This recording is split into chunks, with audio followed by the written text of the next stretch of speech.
네, 저 요즘은 2부 때는 2층에서 우리 중국 분들을 목회하고 중국 교회 중국 대륙 교회를 개척하고 있는데, 그래서 그런지 많은 분들이 저를 교회에서 잘 못 보는 것 같아요. 그래서 만나면 항상 듣는 말이 오랜만입니다. 어디 갔다 오셨습니까? 그래서 아마 고 목사님이 그래서 저보고 건재함을 나타내라고 이렇게 또 설교를 시키는 것 같아요. 고 목사님이 항상 말씀하시는 것처럼 세상을 살 때 이 세상은 참 광야 같은 세상이다, 그런 말을 많이 하시죠. 광야 같은 세상, 사람 사는 세상이 언젠들 다사다난하지 않겠습니까마는 올해는 참 대형 사고가 많은 한 해인 것 같아요. 얼마 전에 정말 텍사스의 해리케인 하비가 전 텍사스주를 거의 쓰다시피 하면서 지나가고 많은 피해를 입혔는데, 오늘 지금 더 큰 해리케인 어마어마한 오모가 지금 플로리다 주를 강타하고 있습니다. 어떤 피해가 올지는 우리가 예상을 할 수가 없을 정도로 큰 해리케인이고, 최고급인 5등급이라고 합니다. 그리고 풍속이, 바람 속도가 최고로 289km 나가는 이런 풍속에 지금 이미 카리비해 섬의 많은 건물들을 치고 지나가는데, 거의 어떤 섬은 90% 건물이 다 무너졌다고 그렇게 말을 합니다. 이런 자연재해를, 또 해리케인이 지나가면 많은 인명피해가 있는데 또 재산 피해가 있는데, 이런 자연재해를 만났을 때 우리 여러분들은 어떻게 생각을 하십니까? 하나님께서 이 자연재해를 통해서 우리에게 주는 심판의 툴로 사용하는 것이 아닌가, 이런 생각을 해보지 않았습니까? 빌리 그레이엄 목사는 이 질문에 대해서 작년 12월에 자기 웹사이트를 통해서 이렇게 대답을 하고 있습니다. 우리는 강하고 성공할 수 있으며 삶은 언제나 그렇게 될 것이라고 생각한다. 하지만 재난이 닥쳤을 때 우리는 그것이 사실이 아니라고 생각한다. 몇 초 만에 모든 것을 이룰 수 있으며 아마도 처음으로 죽음과 현실과 하나님의 필요성에 대해서 직면하게 된다고 빌리 그레이엄 목사는 말을 하고 있습니다. 우리가 재난이 없을 때는 내가 정말 강하고 내가 정말 성공할 수 있을 것이고 무엇이든지 할 수 있다고 생각하는데, 재난을 당하게 되면은 이렇게 하나님 앞에 돌아올 수 있는 기회가 생기고, 정말 우리는 할 수 없고 몇 초 만에 우리가 이루었던 모든 것이 무너지는 것을 우리가 묵묵히 묵도할 수밖에 없는 자신들을 발견하게 된다는 것입니다. 그러면서 또 그레이엄 목사는 이렇게 말합니다. 재해는 다른 사람들이 도울 필요가 있음을 상기시켜 준다. 우리한테 다른 사람들이 도움을 필요한 것을 재해를 통해요, 재난을 통해요 우리한테 상기시켜 준다. 그래서 갈라디아서 6장 2절을 그는 언급합니다. 너희는 짐을 서로 지라, 그리하여 그리스도의 법을 성취하라. 그러면서 그레이엄 목사는 우리는 왜 하나님이 우리에게 재해를 허용하는지 반드시 알 필요는 없다. 때때로 사탄의 손에 달려있는 것처럼 느껴진다. 인생의 위기를 준비할 때는 인생의 위기가 닥쳤을 때가 아니라 바로 지금이다. Right now, 바로 지금이다. 위기를 닥쳐서 위기를 준비하는 것이 아니고 지금이 바로 인생의 위기를 준비할 때다. 매일 그분을 위해 살려고 얼마나 노력하는가, 이것이 바로 우리가 인생을 준비하는, 인생의 위기를 준비하는 자세라는 것입니다. 오늘의 본문에도 이 여인이 나오는데, 이 과부가 된 여인이 나오는데, 이 여인은 정말 운명의 험난을 겪으면서 모든 것을 다 뺏겼습니다. 그리고 인생의 광풍, 인생의 해리케인을 정말 이 여인의 모든 것을 핥으며 지나갔습니다. 그런 여인이 하나님 앞에 나왔습니다. 원망도 할 만합니다. 내 남편을 왜 데려가셨습니까?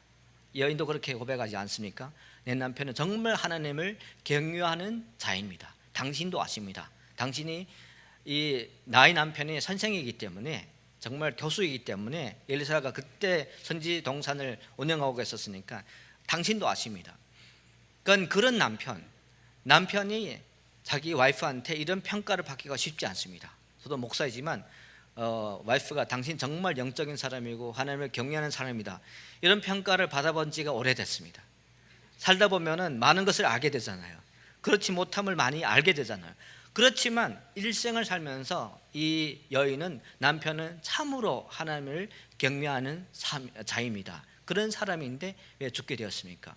원망도 할 만합니다. 하지만 모든 것을 떨쳐버리고 정말 채무자들이 와서 빚을 내라고 앙내면은 두 아이를 잡아가겠다고 그런 위협 속에서 이 여인은, 그런 재난 속에서 이 여인은 하나님 앞에 나옵니다. 하나님 앞에 와서 호소합니다. 그럴 때 어떤 응답을 듣기 원했을까요? 어떤 응답을 듣기를 기대했을까요? 네, 그런 기대와 전혀 반대로 이런 질문을 받게 됩니다. 너의 집에 무엇이 있느냐? 너에게 아직도 뭐가 있느냐? 뭐를 더 드릴 게 있느냐? 뭔가를 더 봉사할 게 있느냐? 이런 질문을 당하게 됩니다. 오늘의 설교의 제목이 바로 이것입니다. 너에게 무엇이 더 있느냐? 지금 도움을 받아도 정말 도움을 더 받지 못해서 할 그런 부인인데, 그런 여인인데 도움을 달라고 하는 그런 질문을 받았을 때 이 여인은 어떻게 대답합니까? 첫째, 이 여인에게 있었던 것은 기름 한 병이었습니다. 기름 한 병. 아무것도 없습니다. 그렇게 할 수도 있었습니다. 뭔가를 제가 도움을 받아야 합니다. 그렇게 할 수 있었지만 이 여인은 저희 집에 아직도 기름 한 병이 있습니다. 하나님께서는 항상 우리에게 뭔가 있는 걸 가지고 우리를 사용하시기 원합니다. 우리에게 없는 걸 가지고, 우리가 없는 것, 재능, 우리가 없는 어떤 부유함, 우리가 없는 어느 시간, 이런 건강, 이런 것을 사용하시는 것이 아니고 우리가 있는 것, 있는 시간, 있는 우리의 재물, 우리의 건강, 이것을 통해서 하나님께서 사용하십니다. 그것을 드렸을 때 이 여인이 기름 한 병이 있습니다. 드렸을 때 하나님께서는 그것을 축복하시고 그 기름병에서 끊어지지 않고 계속 기름이 쏟아지는 그런 축복을 누렸어요. 그런 축복. 뭔가를 있는 걸 드려야 돼요. 뭔가를 있는 거를. 근데 저는 잠깐 이 여인한테서 시선을 다시 이 엘리사한테 옮기기를 원합니다. 그때 찾아왔던, 정말 하나님의 사람이라고 했던 엘리사, 엘리야. 많은 경우 우리 고목사님에서 기도할 때도 엘리사 또 엘리야의 영감에 갑절을 주시옵소서. 엘리사는 엘리야 영감에 갑절 받았으니까 엘리사의 영감에 또 7배로 주시옵소서 하는데, 저는 처음부터 엘리사하고 엘리야하고 비슷비슷해가지고 혼돈도 되고, 처음에 성경을 읽을 때 아직 사역절 안 됐을 때, 목회절 안 됐을 때 엘리야하고 엘리사는 별로 본받을 사람이 아니라는 생각을 했어요. 처음에 모세는 정말, 모세를 봤을 때 얼마나 멋있어요. 그런 모세인데 엘리사나 엘리야는 참 생활의 소속들이 많은 구석구석을 하나님께서는 성경을 통해서 터치를 하세요. 이분들은 어떻게 먹고 살았으며, 어떤 는 까마귀가 뭐를 갖다 주기도 하고, 과부가 먹는 나머지 그 밀가루를 가지고 떡을 해달라고 하는 그 엘리야, 그런 모습을 보면서 아무리 그래도 그렇지 먼저 위로부터 하고 그 다음에 다른 걸 어떻게 시키든지 하든지 그래야 되는데, 이분들은 너무 여인들한테 터프해요. 그것도 과부한테. 엘리사의 선생했던 엘리야도 열왕기상 17절에 보면은 사르밧에 도착해가지고 어떤 과부가 나왔는데 그 과부가 먹을 걸 내놓으라고 그래요. 그러니까 그 과부가 하는 말이, 내 하나님 앞에 맹세하는데, 당신이 믿는 하나님 앞에 맹세하는데 우리 집에는 밀가루 한 주먹과 기름 조금밖에 없습니다. 이걸 가지고 내 아들과 내가 먹고 그 다음에 죽음을 기다릴 판인데 뭘 달라십니까? 그런 고백을 하잖아요. 그러니까 여자들한테, 너무 과부들한테 가서 너무 터프하게 하는 엘리사나 엘리야도 마찬가지 아닙니까? 오늘도 엘리사도 오늘 와서 여인이 이렇게 헤리케인이 다 핥고 지나간 이 마당에 이 집에 뭐가 더 있냐? 근데 결론적으로는 그 기름을 통해서 하나님 축복에 대해서 나중에 풍성하게 됐어요. 그럼 그거부터 얘기를 해주고 그 다음에 내놓던지 하라고 했으면 되는데 그것이 전혀 아니에요. 그러니까 이 믿음이 있기 때문에 나중에 될 것을 보고 먼저부터 내놓으라고 한 거죠. 그것이 참 대화법적으로 봐도 그렇고 여러 가지를 봐서 이렇게 닮으면 안 되겠다 그렇게 생각했는데, 목회자가 되고 사역자가 되고 보니까 조금은 이해가 돼요. 왜 이렇게 했는지. 그러니까 결론을 아무리 설명해도 뭐하러 듣기 때문에, 가끔 가다 보면은 저도 교구를 인도할 때 사역자들 또 우리 셀장들한테 정말 셀장을 또 절심하시면 하나님의 축복이 있습니다. 어떤 축복인지 모르겠지만 축복이 있습니다. 이런 걸 말씀해 드리고 싶어요. 근데 들어도 몰라요. 그렇기 때문에 먼저 하십시오. 하기 싫은 걸 계속 시키는 거예요. 계속 시키는. 이 엘리사가 되더라고요. 나도 보니까 엘리야가 되고 여인한테 이런 걸 요구하는 그런 사람이 돼가는 거예요. 돼가는 거예요. 근데 결론적으로는 이분이 나중에 그걸 통해서 축복을 받잖아요. 기름 떨어지지 않고 쏟아지는 그 기름. 다시 한번 이 여인한테 눈길을 돌리면은 다행히 그래도 기름이 한 병이 남아있어 그렇지, 만약에 광천수 한 병 남아있었으면 그걸 이렇게 계속 쏟아가지고 팔아서 빚을 갚을 수 있을까, 그 생각을 했어요. 기름 한 병 얼마나 귀중해요. 근데 또 달리 불행하게도 다 팔더라도 반지만 하나 남겼으면 얼마나 좋았을까. 그 반지를 드렸으면은 금반지 한 바켓츠 뭐 이렇게 쏟아질 거 아니에요. 뭐 다이아몬드 반지, 다이아몬드 한 다야, 뭐 이렇게 나중에 쏟아지잖아요. 기름이 쏟아지는 것처럼 기름을 드렸기 때문에 기름이 쏟아지잖아요. 물을 드렸으면 물이 쏟아지는데, 드리는 게 중요해요. 뭘 드릴까? 뭘 드릴까? 똑같은 거 돈을 드리더라도 1페니 드렸으면 쏟아지는 게 뭐 전부 다 펜이었겠는데 팔아봐야. 근데 100불을 드렸으면 어땠을까? 대박이죠. 한 항아리, 뭐 100불짜리 한 항아리, 그렇게 하나님이 축복하실 거 아닙니까? 그러니까 뭘 드리느냐, 너에게 무엇이 있느냐, 그게 중요합니다. 뭘 드리느냐, 뭘 드리느냐.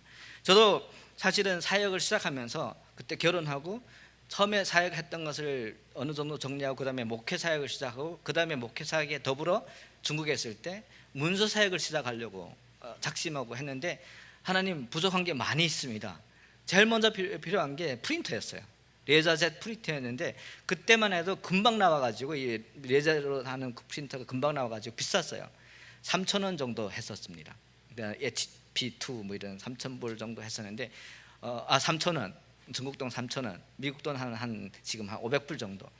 근데 이것이 필요합니다. 하나님 앞에 기도하고 내 정말 사역을 시작해야 되는데, 문서 사역을 시작해야 되는데, 또 제자 양육 교재도 만들어서 많은 사람들이 배포해야 되는데 하면서 기도하고 시작하는데 그것이 부족한 거예요. 3,000원 프린터부터 사야 그다음에 프린터 해가지고 인쇄소에 넘기든지 하잖아요. 근데 하나님이 오늘 이 본문의 말씀을 주시는 거예요. 너의 집에 무엇이 있느냐, 너의 집에 무엇이 있느냐. 생각해봤더니 3,000원이 있어요. 저희 집에 3,000원. 그때 결혼하고 금방 얼마 안 지나서 부조금이 들어온 거 뭐 나 지불한 거 다 지불하고 나니까 3,000원이 남았더라고요. 와이프가 꿈을 춰놓은 거를 제가 알았거든요. 그것이 생각나는 거예요. 그래서 3,000원이 있습니다. 그랬더니 그걸 드리라는 거예요. 그걸 가지고 프린터 샀어요. 그래가지고 사역을 했는데 그 다음부터 제가 어떻게 굶었겠어요? 굶었으면 지금까지 뭐 있겠죠. 하나님께서 계속 물질을 주세요. 그 다음부터 그렇게 뭐 콸콸 쏟아지진 않지만 그때 한 6,000불 정도 드렸으면 지금은 더 풍성하게 살겠는데 그때 3,000원밖에 못 드렸어요. 없으니까. 그랬더니 하나님께 계속 채워주세요. 계속 채워주셔가지고 지금까지 끊어지지 않고, 그 물병이 끊어지지 않고, 그 기름병이 끊어지지 않고 지금까지 채워주시는 것을 느낄 수 있습니다. 하나님께서 우리에게 뭔가를 있는 것을 받기를 원해요. 그거를 드렸을 때 그걸 가지고 축복을 하십니다. 그것이 씨앗이 됩니다. 그 씨앗이 우리가 심어야 나중에 가을이 되면은 추수할 것을 우리가 기대할 수 있어요. 심지를 않고 기대한다는 것은 말도 안 되는 말입니다. 심어야 됩니다. 똑같은 물질이고 똑같은 뭐 밀가루, 똑같은 밀이지만 같은 데 사용되는 게 아닙니다. 밀을 들였으면은 밀 정자로 사용될 때도 있어요. 뭐 빵을 만들어서 먹을 수도 있어요. 먹을 수 있는 거는 먹는 거로 끝납니다. 하지만 정자로 드렸을 때는 그것을 추수할 수 있습니다. 하나님 앞에 드리는 것은 정자예요. 시드만이라고 그러지 않습니까? 그걸 드렸을 때 하나님께서 그걸 축복해 주시고 언젠가는 거둘 수 있게 하나님께서 우리한테 다시 회복시켜 주십니다. 그런 걸 기대하며 우리한테, 나한테 무엇이 있는가 한번 질문해 보시기 바랍니다. 그리고 이 여인에게는 무엇이 있었냐면 도와줄 수 있는 이웃이 있었어요. 기름병 한 병 가지고만 안 돼요. 근데 집에 그릇이 없어요. 다 팔아버려가지고. 근데 어떻게 합니까? 이웃들한테 그릇을 빕니다. 빌렸습니다. 큰 그릇도 있고 작은 그릇도 있겠죠. 뭐 깨끗한 그릇들이 왔겠죠. 근데 문제는 이웃들이 이 여인한테 그릇을 빌려줄 수 있었을까요? 지금 생각해 보면은 이 여인이 집비 풍지박산이 됐어요. 남편도 죽었어요. 빚도 많이 있습니다. 아들도 언제 잡혀갈지 모릅니다. 그런 여인한테, 그런 집에 그때만 해도 그릇이 귀할 때입니다. 그런 그릇을 정말 스스럼없이 빌려줄 수 있었을까요? 근데 결론적으로는 빌려왔다는 거예요. 왜요? 이 여인이 크레딧이 좋았기 때문에, 그동안 쌓아놓은 크레딧이 있었기 때문에 이웃들한테 아무런 생각도 없이 직접 빌려줄 수 있는 이웃들이 많았다는 것이죠. 근데 하지만 그때만 해도 이 세상이 호락호락하지는 않았습니다. 그 빚쟁이들이 찾아와서 이 여인한테 한 걸 보면은 그렇게 호락호락한 세상이 아니었죠. 아들까지 잡아가겠다고 채무자들이 와서 하잖아요. 그랬지만 그래도 이 여인이 그때까지 쌓아놓은 크레딧이 있기 때문에, 사람들한테, 이웃들한테 잘 했기 때문에 그들이 그릇을 많이 빌려줬어요. 너무 많아. 그 많은 것이 끊어질 때 그 기름병도 끊어졌습니다. 얼마만큼 우리 이웃이 많냐, 그것이 우리의 축복의 범위를 결정합니다. 우리의 지경을 결정합니다. 그게 따라서 하나님이 축복을 해주세요. 우리 지금 기도원도 하는데, 이 기도원은 사실은 우리 교회만 좋자고 하는 게 아니에요. 전 이웃들이 다 좋자고 하는 거잖아요. 저도 이번 월요일에 우리 중국 교회에 있는 분들하고 같이 올라갔다 오면서 우리 중국 교회도 여기서 와서 집회하고 같이 뭐 바베큐도 해 먹고 했으면 좋겠다. 그래서 이번 달 말에 그걸 지금 하기로 지금 결정하고 지금 추진하고 있습니다. 중국 분들만 아니고 멕시칸들도 많이 있잖아요. 그분들이 가서 같이 은혜 받을 수 있는, 같이 이웃이 같이 은혜 받을 수 있는 그런 장소가 됐으면 좋겠다 생각을 많이 해보게 되었습니다. 한국의 어떤 교수님이, 정갑영 교수님이란 분은, 이분은 경제에 대해서 연구하신 분인데 많은 경제적인 어떤 컨셉을, 그런 개념을 되게 쉽게 알기 쉽게 책을 써서 배포하는 분이에요. 요즘 책을 하나 썼는데 열보다 큰 아홉, 열보다 큰 아홉. 열은 10, 아홉은 작잖아요. 근데 열보다 아홉이 더 크다는 거예요. 왜냐하면 이분은 경제적으로 했기 때문에 10불 했을 때보다 9.99센트 뭐 이렇게 하면은 사람들이 더 많이 산다는 거예요. 그래서 그 열보다 큰 아홉이라는 책을 썼는데 여러 가지 컨셉을 했는데, 이분이 그 책에서 외부 경제라는 컨셉을 설명해줘요. 외부 경제라면 어떤 경제냐면은 외부에 있는 어떤 엔티티가, 어떤 실체가 나한테는 도움이 된다는 것이죠. 근데 외부의 어떤 나의 경쟁 대상이 나한테 도움이 안 될 때도 있습니다. 내가 짜장면 집을 이 모래에서 했으면은 맞은편에서 또 짜장면 집을 누가 열었으면은 이것은 외부 비경제예요. 외부가 있는 그 사람이 나의 경제에 해를 주는 거예요. 외부 비경제. 근데 많은 경우에 외부 경제가 있다는 거예요. 외부에 있는 것이 나한테 도움이 된다. 그것을 설명하면서 이분이 어떤 할머니한테서 들은 이야기를 이 책에 기술하는 걸 봤어요. 이 할머니가 들려준 이야기는 어떤 두부 장사의 이야기입니다. 어떤 마을에 두부 장사가 있었는데 두부는 열심히 잘 만드는데 뭘 못하냐면 시장 마케팅을 못해요. 제일 못하는 게 사구려를 못 외치는 거예요. 두부 사세요 하는 걸 못해요. 그걸 못하는 사람이 꽤 있더라고요. 교회에서 보면은 주여 삼창 할 때 보면은 못하는 사람이 많이 있어요. 그거를 주여 삼창 그거를 왜 저는 할 수 있을 것 같은데 못하는 사람이 있더라고요. 그런 사람이에요, 두부 장사. 근데 이분이 굉장히 총명해서 하나의 꾀를 생각했어요. 옆집에 사는 분이 된장 장사를 해요. 이분은 그걸 잘해요. 된장 사요 하고 계속 나가서 외쳐요. 그래서 이분을 따라다니기로 했어요. 그러니까 된장 장사 옆에 분하고 두부에 따라다니면 된장 사요 하면은 두부도 뒤에서 하나 더 넣는 거예요. 된장 사요 하면은 두부도, 그래가지고 된장 사러 왔다가 된장찌개 하려면 두부도 있어야 되잖아요. 두부도 사는 거예요. 그래서 그런데 한 달 지나고 보니까 된장 팔던 사람도 느끼기로 이 매상이 올라갔어요. 두부는 어떤 사람 두부 사러 왔다가 된장도 있으니까 된장 사는 경우가 많이 있는 거예요. 그러니까 서로 좋은 거죠. 뭐 그건 누이 좋고 매부 좋고 하는 그런 윈윈이 되는 거잖아요. 그런 경우가 바로 외부 경제입니다. 외부 경제. 이거는 양봉업 하는 분하고 과수업 하는 사람들이 같이 있으면 제일 좋아요. 그러니까 벌을 키우는 사람들은 과수원의 옆에 있으면은 꽃이 많이 펴져가지고 벌을 통해서 꿀을 많이 생산하는데, 대신 과수원에 있는 사람은 벌이 와서 꽃을 자꾸 이렇게 수정해 주기 때문에 과수가 잘 돼요. 과일이 잘 나와요. 이것이 윈윈이 되는 것입니다. 윈윈. 우리는 지금 그런 세상에 살고 있다는 것입니다. 이웃을 바라보고 이웃한테 어떤 것을 베네핏을 줄까, 그것을 생각하고 할 때면 언젠가는 이 여인처럼 그릇을 빌릴 때 보면은 그것이 나타나요. 이런 이웃이 있기 때문에, 함께 살았기 때문에 우리가 같이 가는구나. 철새가 있습니다. 철새는 대륙을 횡단해서 북에서 남으로 이동합니다. 기러기 날아가는 걸 봤죠. 옛날에 기러기 V자형으로 날아갑니다. 제일 앞에서 선 기러기가 콧기러기입니다. 그 기러기가 소리치면서 으쌰으쌰 하고 가는데, 뒤에 있는 기러기들은 그 상승 기류를 타고 쉽게 가요. 그러니까 기러기가 줄지어 가는 것은 어떤 기류 때문에, 군대 때문에가 아니고 그 상승 기류가 있기 때문에 그것을 타고 계속 가요. 그 뒤에 있는 기러기는 쉽게 가죠. 제일 앞에 있는 기러기가 힘들면 두 번째 기러기하고 스위치합니다. 바꿉니다. 그래서 뒤에서 또 쉽게 가고, 제일 힘들 땐 또 앞에 걸 바꿔주고 하면서 가는 것이 기러기입니다. 그것이 철새입니다. 그것처럼 우리가 윈윈을 해서 가야 됩니다. 이웃을 생각하면서 이웃들이 같이 나갈 때 우리도 쉽게 나갈 수 있고, 하나님이 우리의 지경을 거기까지 넓혀줘요. 그 지경까지 넓혔을 때 하나님께서 정말 축복을 쏘아볼 때는 거기까지 다 차게 되는 것이죠.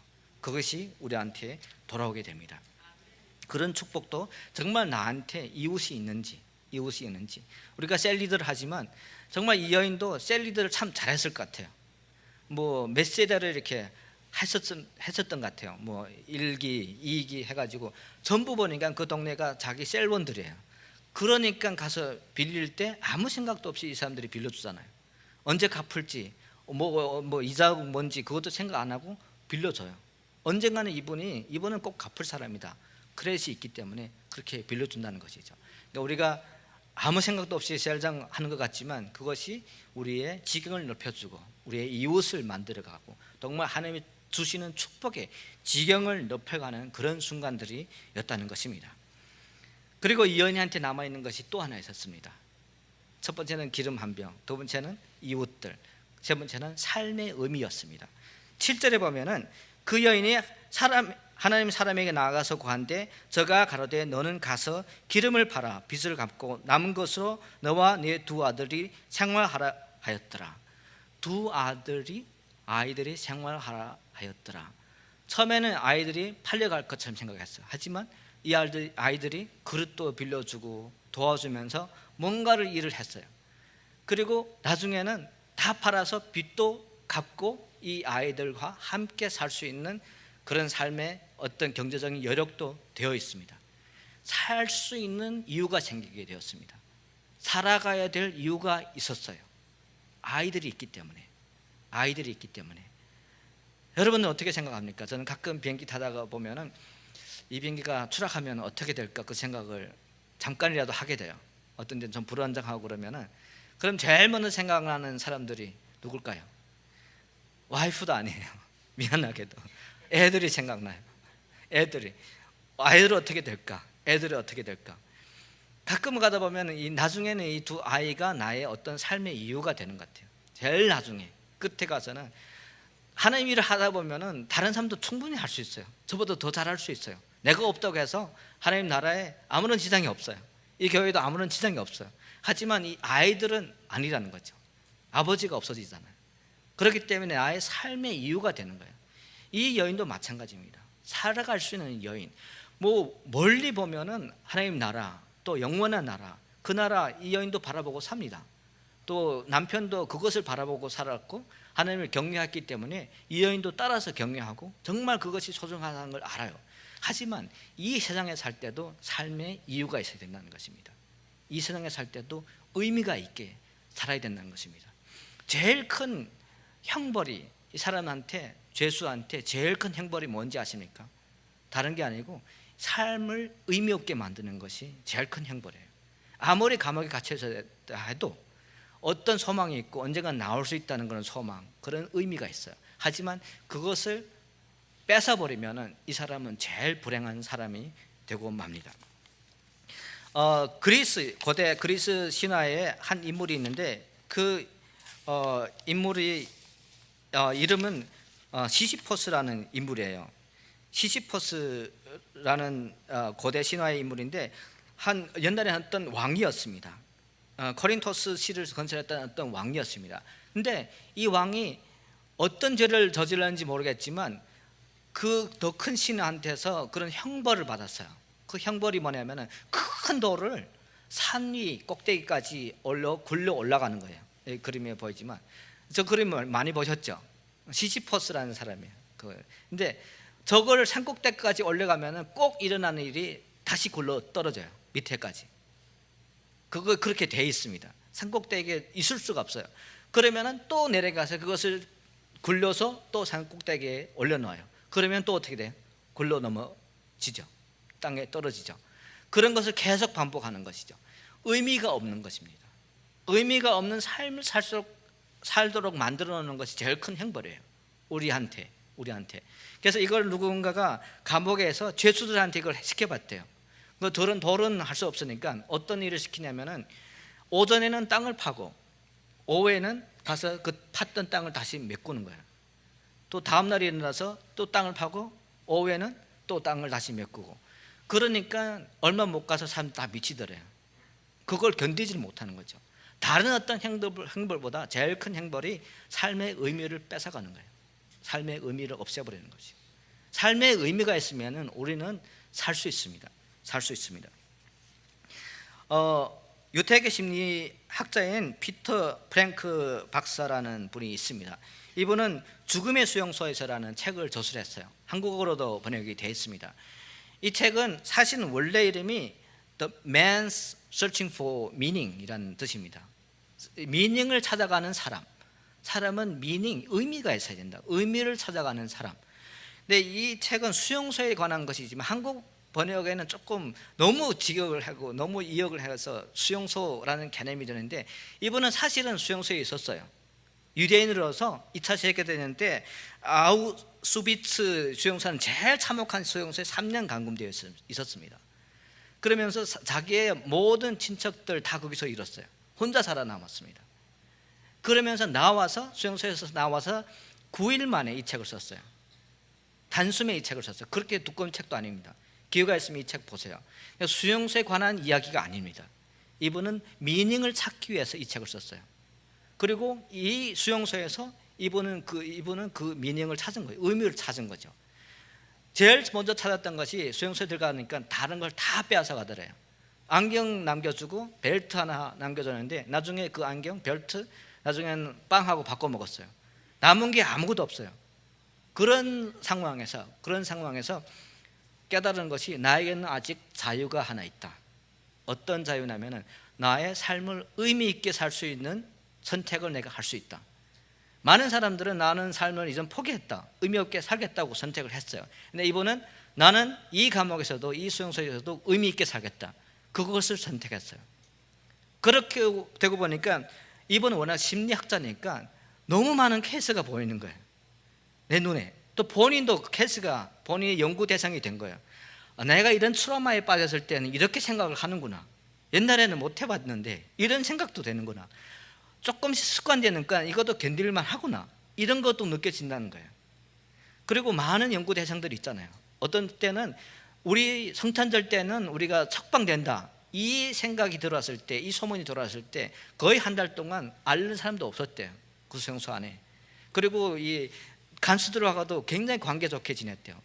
근데 성탄절에도 석방이 안 되잖아요. 그러니까 소문이 또 들어왔는데 이제 뉴이어가 되면은, 새해가 되면은 또 석방된다 했는데 새해 될 때까지도 계속 건강하게 잘 지냈는데 그때도 안 되니까, 새해 돼도 석방이 안 되니까 그 다음부터 사람들이 앓기 시작하고 막 죽어간다는 것이죠. 그만큼 삶의 의미가 없어질 때 이렇게 죽고, 이분은 끝내는 나는 살아서 꼭 나가서 이 책을 쓰리라, 이런 트라우마 속에서 사람들이 이렇게 생각하고 이런 결단을 내리게 되고 이런 생각을 하게 된다, 이런 의미를 가지고 그 감옥을 산 거예요. 살 때 삶의 의미를 잃지 않는 것이 얼마나 중요한지 모릅니다. 이 여인도 모든 것을 잃었다고 했는데 남은 것이 있었습니다. 하나는 기름 한 병, 하나는 그렇게 옆에서 도와주는 이웃들, 그리고 삶의 의미, 두 아들, 함께 살 수 있는 즐거움, 함께 일할 때 그런 기쁨, 그런 것이 이 여인한테는 있은 것이죠. 우리의 삶의 의미를 찾을 때 정말 우리는 다시 힘을 얻고 원동력을 얻고 하나님께서도 이 땅에 살 수 있는 그 삶의 의미를 저희들한테 주십니다. 저는 기도원에 올라갈 때마다 올라갔는데 올라갈 때마다 제일 욕심나고 부러우고 한 것이 그 나무들입니다. 숲, 그 큰 나무, 정말 세코야나 볼 수 있는 그런 나무들이 숲을 이루어져 있어요. 그 숲을 볼 때마다 저는 노래 하나가 생각나요. CCM 가수가 부른 노래인데 굉장히 신곡조라 가지고 제가 따라 부르지를 못해요. 주님의 숲이라는 노래인데 혼자서 부르기도 안 되고 둘이 화음을 해서 곡조가 너무 아름다워서 저는 그게 반해가지고 그 곡을 너무 좋아하는데 나중에 보니까 그 가사가 더 좋더라고요. 저는 그 기도원에 가기만 하면 이 가사가 생각나요. 야, 주님의 숲으로 만들어야 되겠다. 우리 기도원 정말 많은 사람들이 그게 의미를 둔다면은 뭔가를 이 숲을 통해서 할 수 있겠구나. 주님의 숲, 그 정말 우리 세상에서 살다 힘들다가 그 숲에 들어가면은 다른 것을 다 잊어버리고 주님만 생각하는 그런 숲, 주님의 숲. 이 노래는 못하지만 제가 가사를 한번 읽어드릴 테니까 그 가사를 한번 음미해 보시기 바랍니다. 우리의 의미를 어디서 찾을까? 우리 이 기도원의 의미도 있을 텐데 그 의미가 어디에 있을까? 주님의 숲. 어느 날 문득 당신이 찾아온 푸르른 저 숲속에 평온하게 쉴 수 있는 곳을 찾아 당신이 지나온 그 거리는 언제나 낯설게 느껴. 그 어디에도 평화 없네. 참 평화 없네. 그렇지만 당신 앞에 펼쳐진 주님의 숲엔 지친 당신이 찾아온다면 숲은 두 팔을 벌려 그렇게도 힘들어했던 당신의 지친 어깨가 인젠 쉬도록 편히 쉬도록 여기 주님의 숲에 당신이 느꼈던 지난날의 슬픈 기억들을 생각하고 잊어버리고 또 생각하네. 그렇지만 당신 앞에 펼쳐진 주님의 숲에 지친 당신이 찾아온다면 숲은 두 팔을 벌려 그렇게도 힘들어했던 당신의 지친 어깨가 이젠 쉬도록 편히 쉬도록 그런 숲을 만들어 보지 않겠습니까? 우리 기도원을 통하여 정말 지친 영혼들이 찾아왔을 때 주님을 만난 것처럼 주님 안에서 모든 것을 내려놓고 거기서 기도하며 또 힘을 얻고 이 땅에 내려와서 다시 힘차게 싸우는 그런 숲을 우리가 만들 수 있습니다. 아직도 17만 얼마 정도가 모자라고 한다는데 제가 생각해도 우리 교회인들 500명이니까 한 명당 한 300분만 더 하면은 이것이 갑자기 빨리 이루어질 수 있습니다. 그 정도 정말 하나님이 주시는 그 한 병의 물, 우리 이웃을 더 높게 만들어 나가는 그런 의미가 있는 그런 기도원, 주님의 숲 만들어보는 저와 여러분이 되기를 주님의 이름으로 축원합니다.